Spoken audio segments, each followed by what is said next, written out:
Quer ver um país que trata a facção como terrorista? Esse é o CECOT, o Centro de Confinamento do Terrorismo em El Salvador, onde estão presos 40 mil bandidos. Sabe quando eles vão sair daqui? Nunca. Quem aterrorizava e extorquia a população vai passar o resto da vida preso, porque a pena por terrorismo é muito alta. El Salvador passou de país mais violento do mundo a um dos mais seguros do mundo. Bairros e cidades inteiras foram libertadas do controle desses criminosos. Milhares de salvadorenhos que tinham ido embora para outros países retornaram. Eu conversei com muitos deles. Aqui a lei voltou a valer e o povo voltou para a rua. No Brasil, a bandidagem manda. Aqui quem manda é o Estado.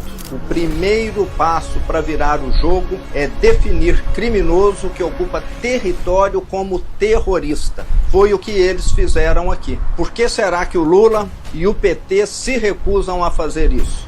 Zema foi até El Salvador, o país que reduziu em 99% os homicídios em apenas 4 anos. Enquanto o governo federal ignora os exemplos que funcionam, ele decidiu ver de perto o que realmente deu certo na segurança pública.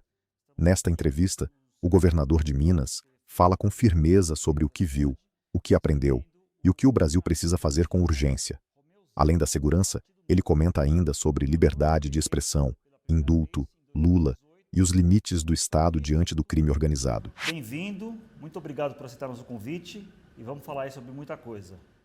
Obrigado pelo convite, Fábio, Juliana, é um prazer estar com vocês aqui na Folha. Governador, eu queria começar perguntando para o senhor da sua recente visita a El Salvador. O senhor esteve lá, passou alguns dias para conhecer o modelo de segurança daquele país que reduziu as suas taxas de criminalidade e vem sendo citado como exemplo aí por muita gente. Queria perguntar para o senhor se o senhor enxerga El Salvador como um modelo, um exemplo, um paradigma do que o senhor gostaria de realizar na segurança pública, por exemplo. Enxergo sim, Fábio. Eu visitei lá 2 comunidades, Las Palmas e La Campaneira. Conversei com dezenas de pessoas lá, moradores, comerciantes, mecânico, donas de casa, estudantes, e sem exceção, todos falaram que a vida deles mudou da água para o vinho. Uma melhoria enorme nesses últimos 4 anos, quando o governo adotou a medida de equiparar essas facções criminosas a grupos terroristas e está mantendo detido essas pessoas que antes aterrorizavam essa comunidade. Antes essas pessoas eram extorquidas. Se você morasse lá, você tinha de pagar uma mensalidade. Se você tinha um comércio, você pagava $500 por mês. Se eles quisessem uma residência, eles falavam, é a sua que eu quero, saia, ou então em 48 horas você está morto. Era algo assim de causar indignação. E o incrível que pareça, o país mais violento da América Latina, em 2018, 2019, hoje é o mais seguro das Américas, superando inclusive o Canadá. A queda de homicídios lá é da ordem de 99%. O que aconteceu lá é como se nós falássemos aqui no Brasil. Aqui, 45 mil homicídios por ano caísse para cerca de 500. Então, é uma mudança substancial. Vi felicidade nas pessoas, vi salvadorenhos, mais de 300 mil, retornando para o país, estão voltando. El Salvador, lembrando, tem 6 milhões de habitantes, 2 milhões moram nos Estados Unidos ou algum país vizinho. 300 mil já voltaram. Então, o que eu vi lá foi algo que demonstra claramente que a violência, quando não é detida, quando essas facções criminosas são controladas, esses criminosos são enviados para as grades. Agora, é um país pequeno, né? O senhor acha que é possível transplantar essa realidade para um país grande como o Brasil?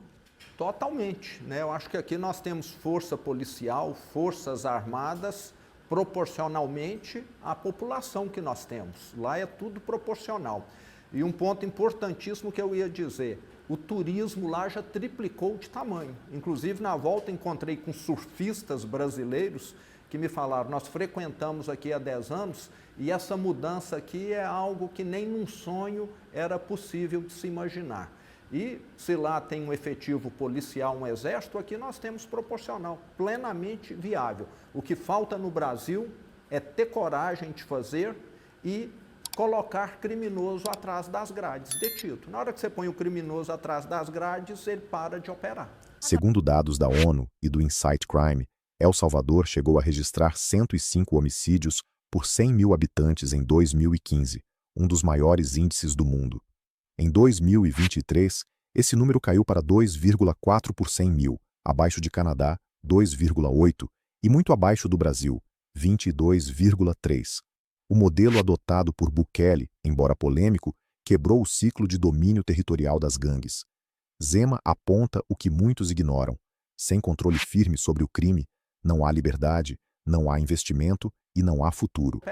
Agora, governador, existem uma série de denúncias contra o Bukele, o presidente, alegando que ele teria se tornado uma espécie de ditador em El Salvador, que inclusive estaria perseguindo ONGs, imprensa, opositores. O senhor, como um liberal mesmo, né, não se sente constrangido diante dessa situação?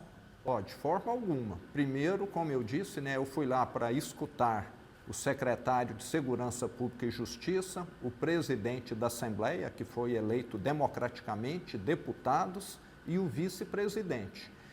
E com as pessoas que eu conversei, que foram dezenas, todas apoiam o modelo e ninguém quer voltar para o anterior.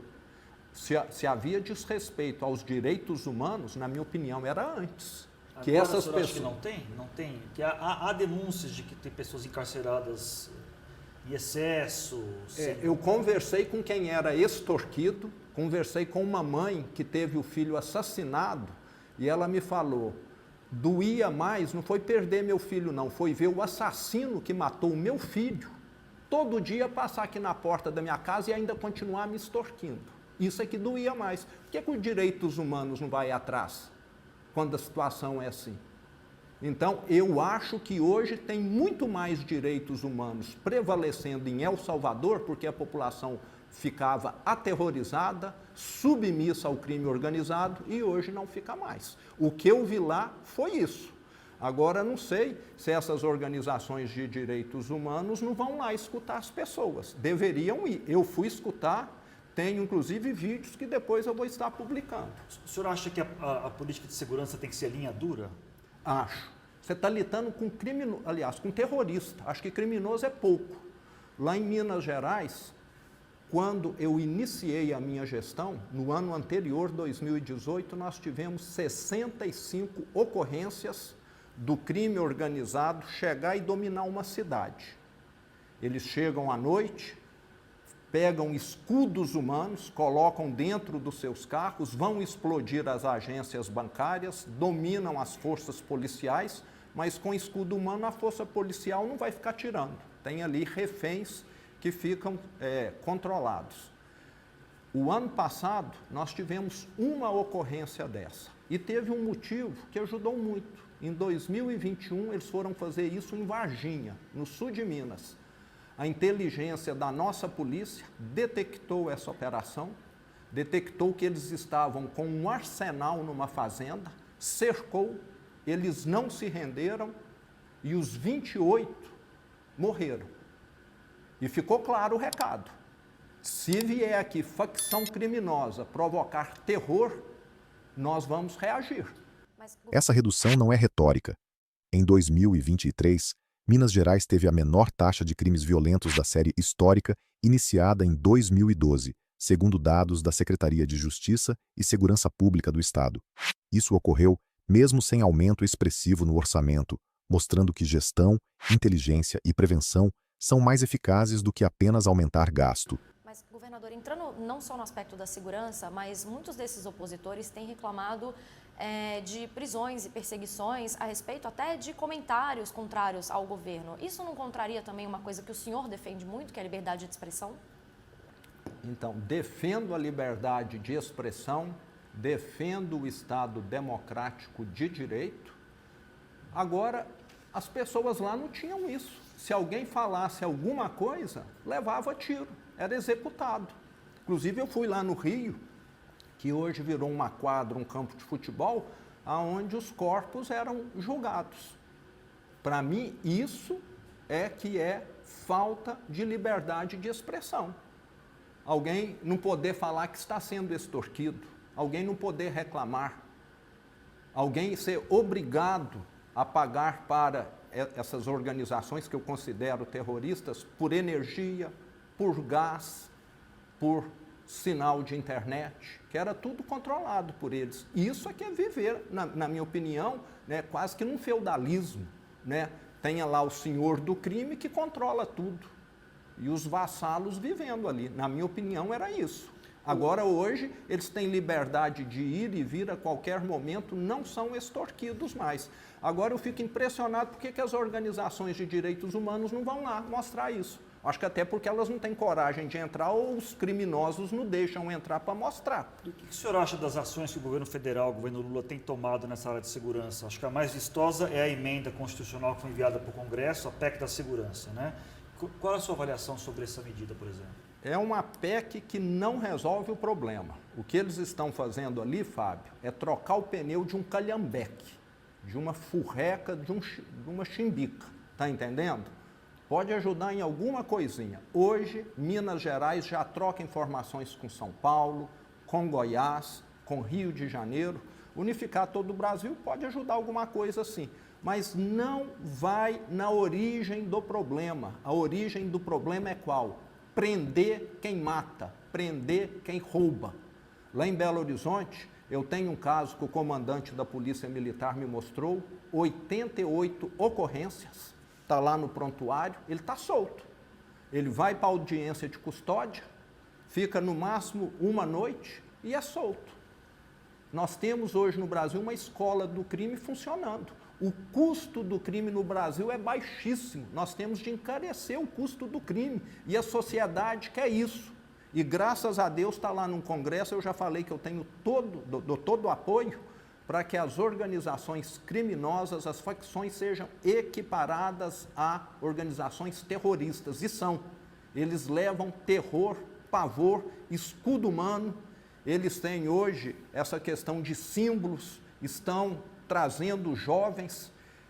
Eu fiquei sabendo agora, não sei se vocês sabem, que o mais charmoso numa comunidade agora é uma tornozeleira fake, que os jovens estão comprando para colocar, porque aí ele fica bem temido ali na comunidade. Está acontecendo em Minas Gerais isso aí? Está acontecendo em todo lugar. Isso eu não conhecia. Tornozeleira fake. Então como tem se fosse um acessório, assim. Um acessório, isso. Um anel, uma pulseira. Exato. Então nós estamos criando aqui no Brasil, está acontecendo principalmente nesse governo do PT, que me parece que é conivente, ele teve 99% dos votos nos presídios, Isso acho que já demonstra alguma coisa, que a criminalidade não tem mais aqui limite. Parece que e o crime organizado está infiltrado em todo lugar, inclusive na máquina pública.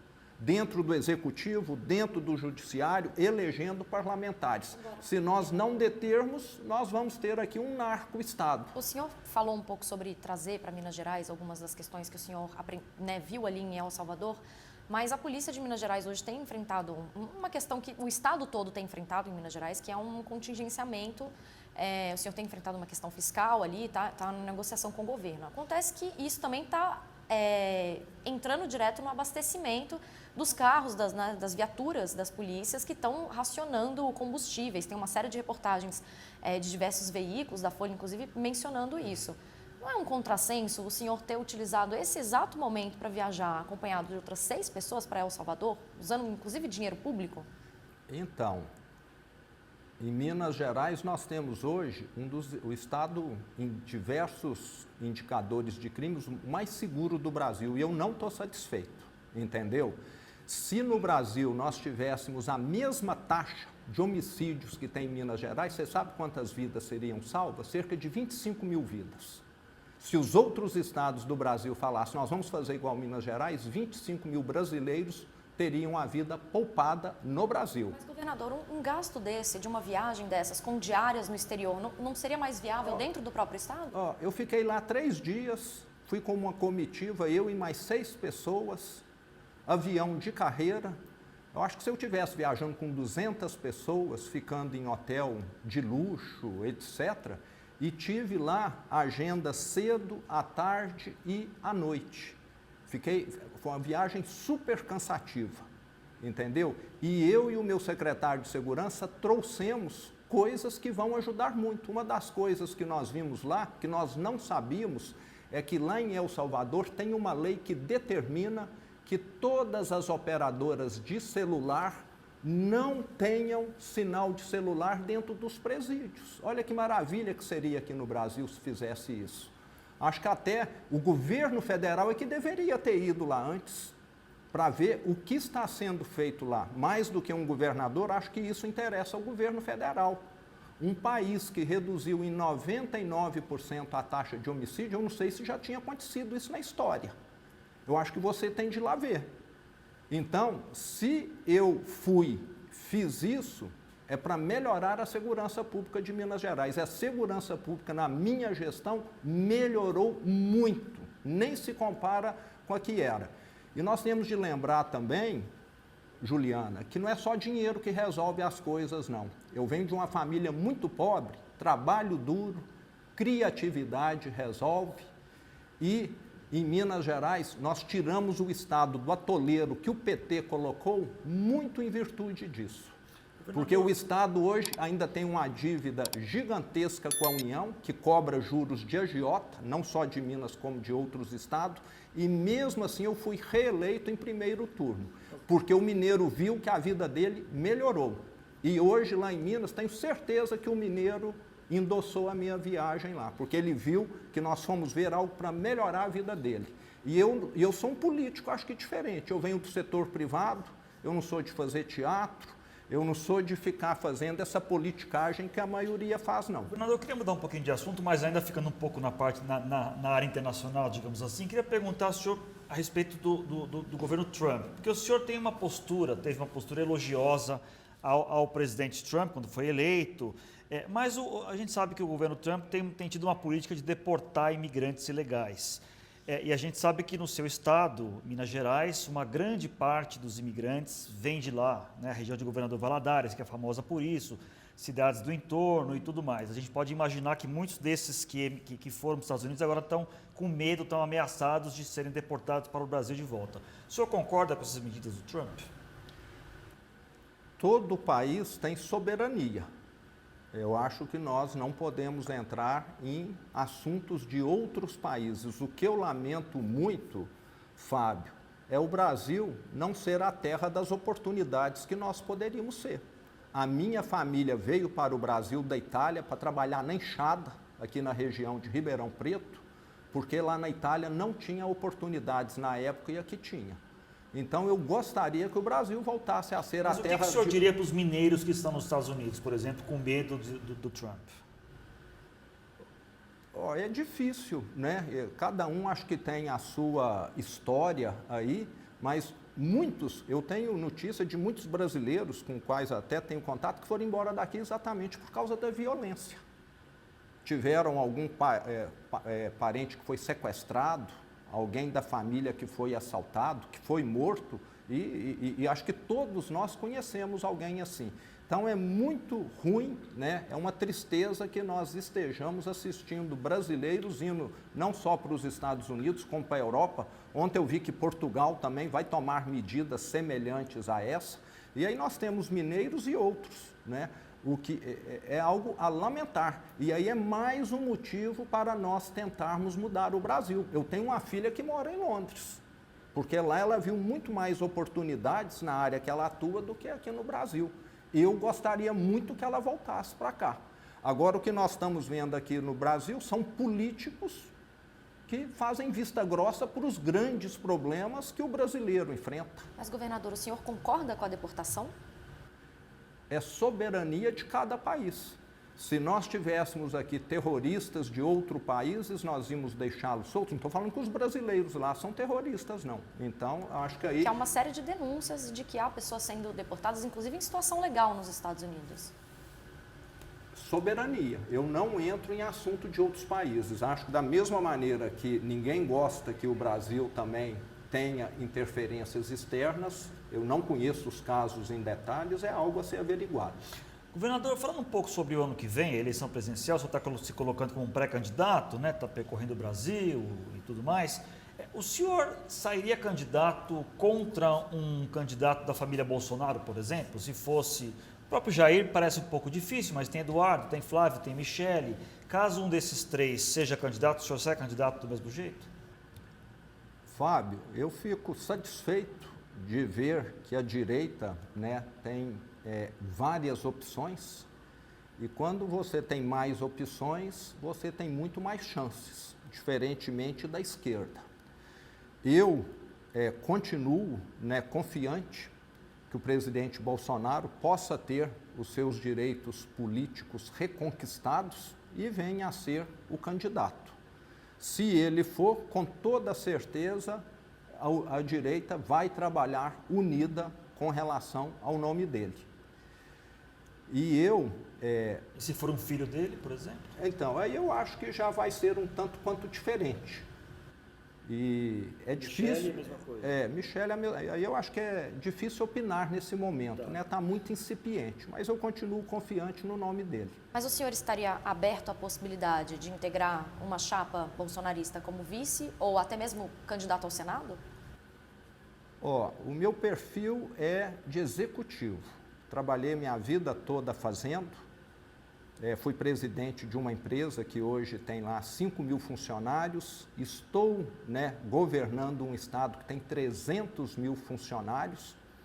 E eu estou muito mais apto, acho que, a montar um time do que ser subordinado a alguém, pelo meu histórico de carreira, tanto no setor privado quanto no setor público. Eu sou muito mais montador de time, tocador de projetos, do que, às vezes, estar executando algo subordinado a alguém. E posso imaginar, então, que se o Tarcísio for candidato à presidência, o senhor também mantém a sua candidatura? Tudo muito incipiente, entendeu? Quer dizer, o único que o senhor não se candidata é contra o Bolsonaro, os outros estão em aberto. Está tudo muito verde ainda, Fábio. Eu acho que nós temos de esperar, né? Temos aí muita coisa pela frente. Mas eu quero um Brasil melhor. Em Minas nós fizemos a diferença. Acho que a minha reeleição demonstra, o meu nível de aprovação no estado hoje demonstra. Nós temos hoje um estado que tem grandes entregas para os mineiros. Talvez o mês que vem eu vou comemorar, né? Nós completamos agora, saiu o CAGED na última semana, 981 mil empregos criados na minha gestão. Mês que vem nós devemos romper 1 milhão de empregos. Investimentos em Minas, nós devemos romper em 2 meses 500 bilhão de investimentos privados. Hoje Minas é um estado que tem crescido acima da média Brasil. O ano passado, não sei se você tomou conhecimento, pela primeira vez na história de Minas Gerais, que sempre foi um estado exportador de minério, o agro superou a mineração. Então, hoje, a venda nossa para o exterior depende muito mais de um recurso renovável do que de um recurso que vai exaurir com o tempo. Agora, governador, o senhor, caso saia candidato à presidência, se eleja presidente da República, o senhor concederia indulto ao Bolsonaro? Não foi concedido indulto a assassinos, a sequestradores aqui? Durante o que eles chamam de ditadura, né? Agora você não vai conceder. O que eles chamam de ditadura, por quê? O senhor não tem essa convicção de que foi uma ditadura? Não sei, eu não sou historiador, nunca aprofundei. O senhor tem dúvida que foi ditadura? Acho que não. Acha que não foi ou acha que não tem dúvida? Então, mas se teve sequestradores, assassinos, etc., que tiveram anistia, não foi? Então, eu acho que nós temos de olhar para o futuro. Na minha opinião, quando você está fazendo política e só procurando atacar, diminuir seus adversários, eu acho que essa política prejudica muito o andamento da gestão. Governador, eu vou precisar esclarecer esse ponto para não ter um mal entendido. Quando o senhor fala acho que não houve ditadura ou acho que não tenho dúvidas de que houve? Acho que tudo é questão de interpretação, Fábio. Eu acho que aí... Mas qual é a sua interpretação, governador? Houve ou não ditadura? Eu prefiro não responder, porque acho que há interpretações distintas, né? E houve terroristas naquela época, houve também. Então, fica aí. Acho que os historiadores é que têm de debater isso. Eu preciso preocupar hoje, eu acho que é com Minas Gerais. Mas eu posso entender, então, que o senhor daria o indulto ao Bolsonaro? Sim, daria. Daria, sim. Governador, o senhor tem, mais recentemente, mudou a sua maneira de se comunicar, né? Especialmente em redes sociais. O senhor tem feito vídeos, né? O senhor está com um novo marqueteiro, o senhor tem feito vídeos que privilegiam um pouco essa busca pelo engajamento, que chamam a atenção, alguns deles até bastante chamativos, né? Como colocar o Lula como bebê reborn. O senhor para denunciar a alta dos alimentos, comeu uma banana com casca. Queria perguntar para o senhor por que o senhor optou por essa forma de comunicação e se isso não pode, de uma certa maneira, tirar um pouco da credibilidade como um político mais sério, mais respeitável, cair um pouco no folclórico, eventualmente. Queria que o senhor explicasse um pouco essa estratégia. Sim. Bom, Fábio, em 2015 e 2016, o Brasil viveu a maior recessão da história dele. Essa recessão que o Brasil viveu, né, foi provocada pelo PT. O mundo todo crescia, só o Brasil afundava. Por causa de mensalão, de petrolão, de mala de dinheiro, de lava-jato, de impeachment. Nós estamos vendo a repetição. Antes eu era um mero empresário, fiquei indignado com tudo aquilo que aconteceu. Agora eu acho que eu tenho uma responsabilidade maior como governador de Minas Gerais. E tenho de estar mostrando, até para a minha consciência, que a repetição está acontecendo. Qualquer dona de casa sabe como está difícil fazer compra no supermercado hoje. Qualquer pessoa que anda nas ruas sabe que ele está sujeito a ter o celular roubado a qualquer momento, até morto, como toda hora tem vídeos aí sendo mostrados. E um governo que parece que esqueceu, só quer gastar, viajar com comitiva de 200 pessoas para fora, não está nem aí para juros, mesmo com os juros extorsivos, ainda quer mais IOF para cobrar do setor produtivo, como foi proposto agora. Eu acho que se eu ficasse calado, eu estaria sendo omisso. Então, é obrigação minha, eu acho, que mostrar que nós estamos caminhando para o precipício. Se cair no precipício, pelo menos eu vou poder falar, alertei. E nós sabemos que a situação do Brasil só está deteriorando, só. Quem acompanha sabe. Tem uma dúvida que ficou a respeito da pergunta feita aqui, que é o tom que o senhor utiliza nas redes sociais. O senhor não tem receio de que seja um tom que seja confundido com uma questão muito jocosa, que talvez tire um pouco da credibilidade do senhor como um governador sério, um homem liberal? Fica entrando um pouco na seara dos memes. Não parece combinar muito com a sua personalidade. O senhor é muito sério, assim, um pouco, né? O senhor não faz o estilo Eduardo Paes, por exemplo, né? Sim. Parece, às vezes, ficar meio estranho ver o senhor comendo uma banana com casca, por exemplo. Não, eu não vejo nenhum constrangimento, até o que eles fazem lá comigo, a oposição em Minas Gerais, é muito pior. Vocês que estão aqui em São Paulo já me enterraram não sei quantas vezes, né?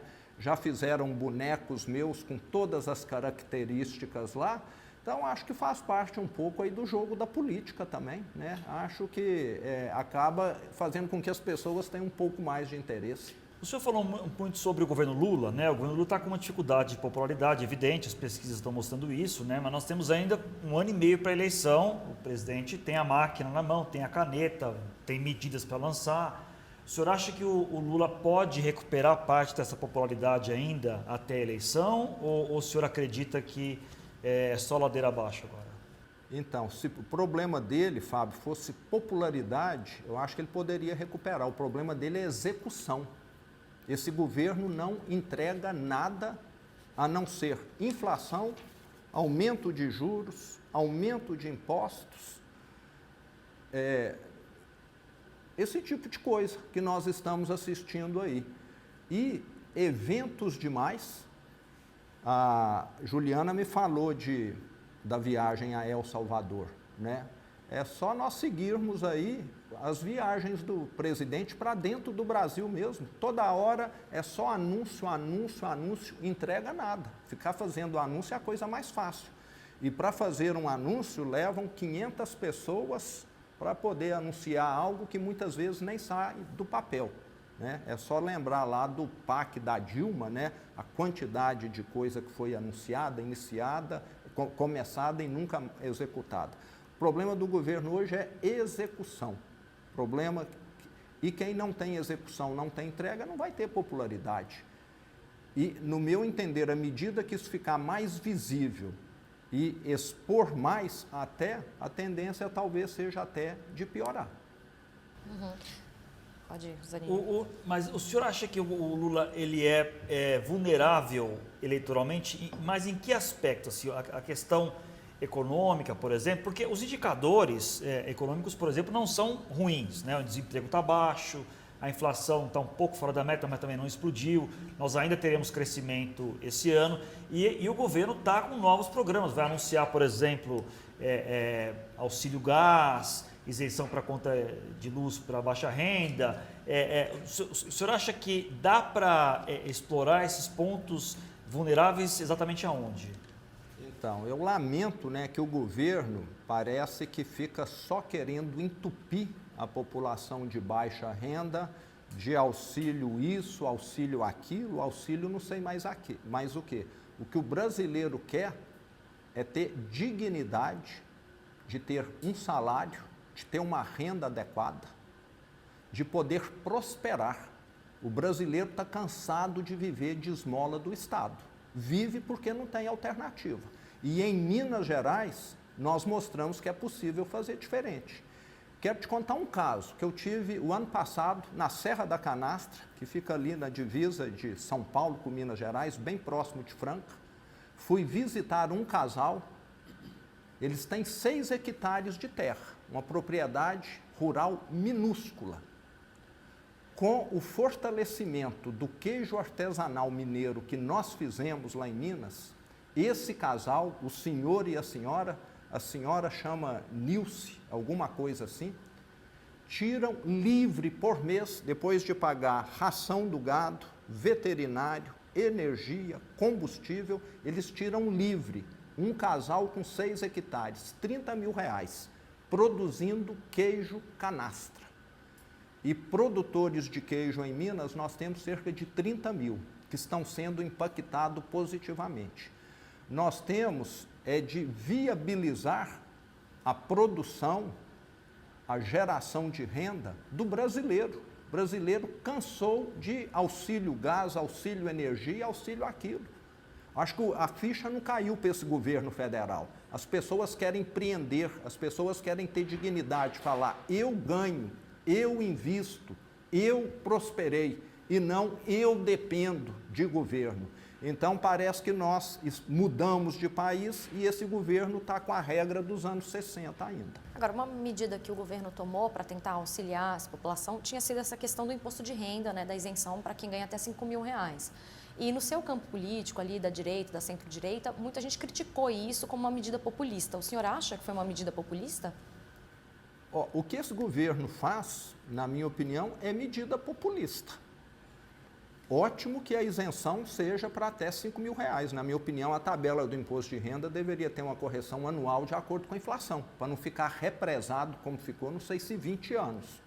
E aí, chega no momento eleitoral, quer tirar, né, o coelho da cartola para poder fazer agrados, como você falou agora, né? Vem aí auxílio não sei mais o que e não sei mais o que.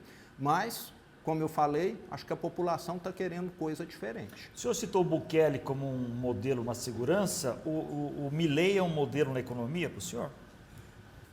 Acho que o que está acontecendo na Argentina está muito no início ainda.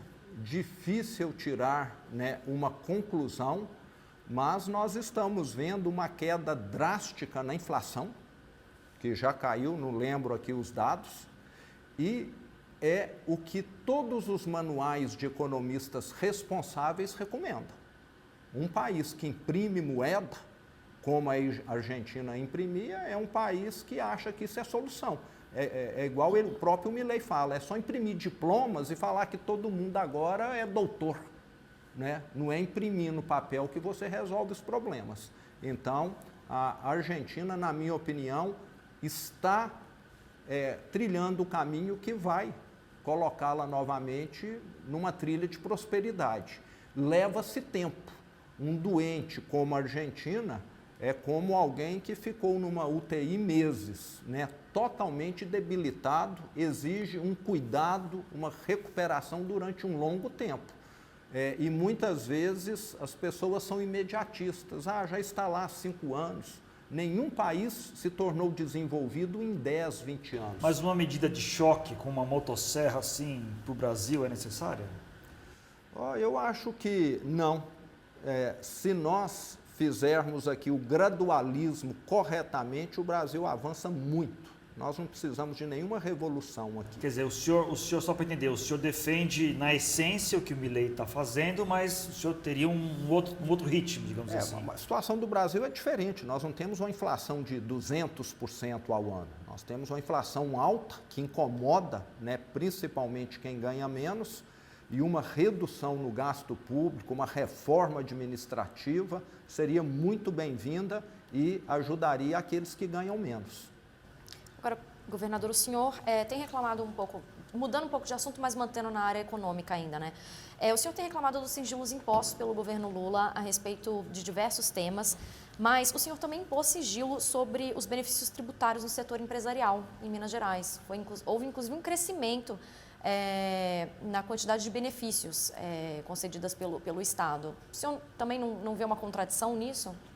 Então, quando eu assumi Minas Gerais, de acordo com o ranking da Controladoria Geral da União, a CGU ocupava o 22º lugar no quesito transparência das contas públicas. 22º.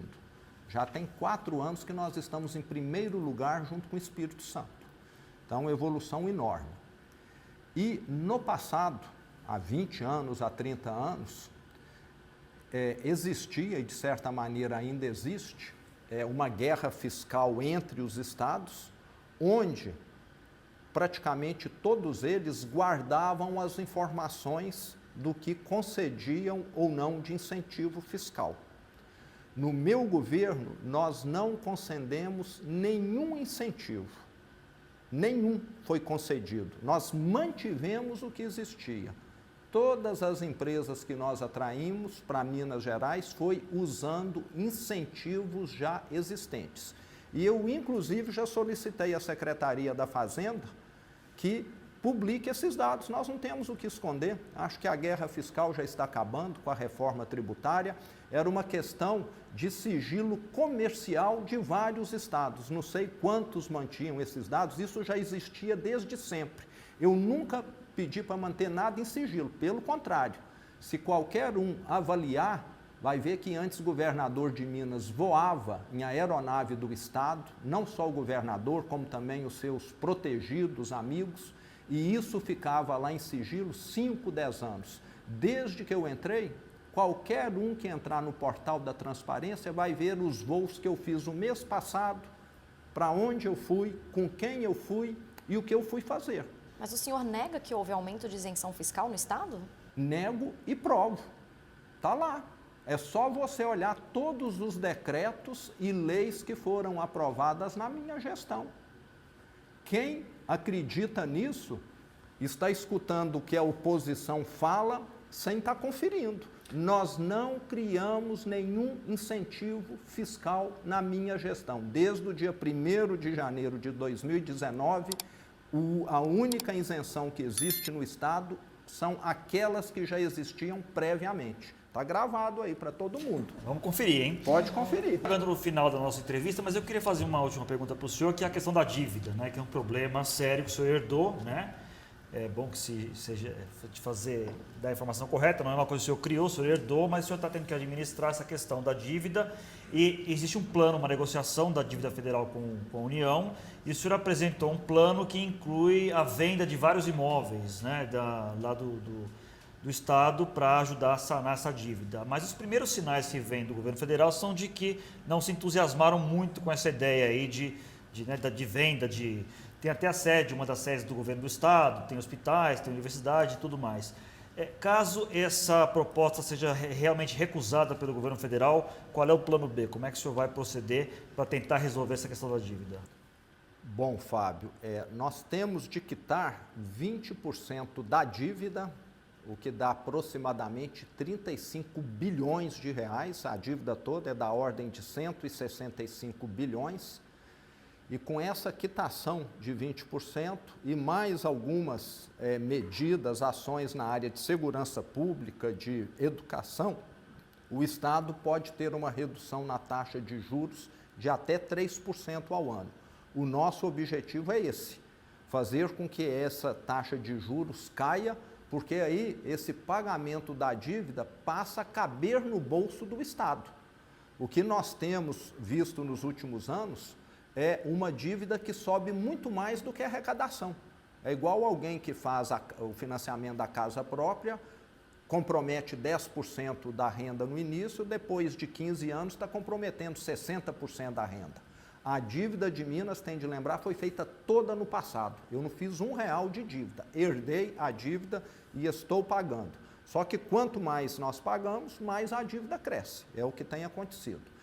E nós vamos oferecer à União um cardápio muito grande de imóveis e de ativos num valor superior a esses 35 bilhões. Porque a União pode falar, esse aqui não me interessa, esse aqui não me interessa. Então, mesmo ela tirando alguma coisa, nós queremos ainda ficar nos 35. Então, nós estamos, vamos dizer, oferecendo muito mais para que, caso ela retire algo, nós ainda tenhamos condição de cumprir o que é necessário. Governador, infelizmente nosso tempo acabou, mas eu queria agradecer pela entrevista, deu para tratar de vários assuntos, o senhor respondeu a tudo. Juliana, obrigado pela participação e boa sorte e até uma próxima oportunidade aí, governador. Agradeço mais uma vez. Prazer foi meu, agradeço muito a oportunidade de estar aqui. Obrigado, Fábio, obrigado, Juliana. Obrigado, até a próxima. Tchau, tchau. Zema não tenta parecer revolucionário. Ele aposta em gestão pública séria, coragem política e foco em resultado, algo raro no Brasil. A entrevista à TV Folha foi mais que uma resposta à imprensa. Foi um posicionamento estratégico sobre o tipo de Brasil que ele defende. Ao falar sobre segurança, Zema mostrou domínio. Viu em El Salvador o que muitos se recusam a enxergar. Quando o Estado age com firmeza e consistência, o crime recua. Enquanto o governo federal aposta em discursos e audiências de custódia que soltam bandidos, ele defende uma atuação dura, com prisão real e enfrentamento direto das facções. Mas a entrevista vai além da segurança. Ele encara temas espinhosos como liberdade de expressão, o papel dos direitos humanos e até a ditadura militar, onde preferiu não assumir uma posição explícita, dizendo que há interpretações diferentes e que esse debate deve caber aos historiadores. A esquerda, claro, viu nisso uma brecha para atacá-lo, mas é curioso como os mesmos que defendem pluralidade de narrativas querem impor uma leitura única da história. Zema não negou a ditadura, mas também não cedeu ao jogo de frases encomendadas. Ele se manteve no que interessa, foco no presente, com os pés no chão e disposição para enfrentar os problemas reais. Enquanto Lula fala em esperança, Zema fala em execução. Enquanto o governo anuncia viagens, ele volta de uma missão real com propostas concretas. Em um Brasil cansado de promessas vazias, a entrevista deixou claro: Zema não foge do que é difícil, ele encara. Se você acredita que o Brasil precisa de coragem, resultado e responsabilidade, compartilhe esse vídeo. Vamos fazer essa mensagem chegar onde a velha política não quer que chegue. Esse canal é feito para quem não tem medo de mudar de verdade. Se você também acredita nesse caminho, então siga com a gente. Aqui é Zema Presidente.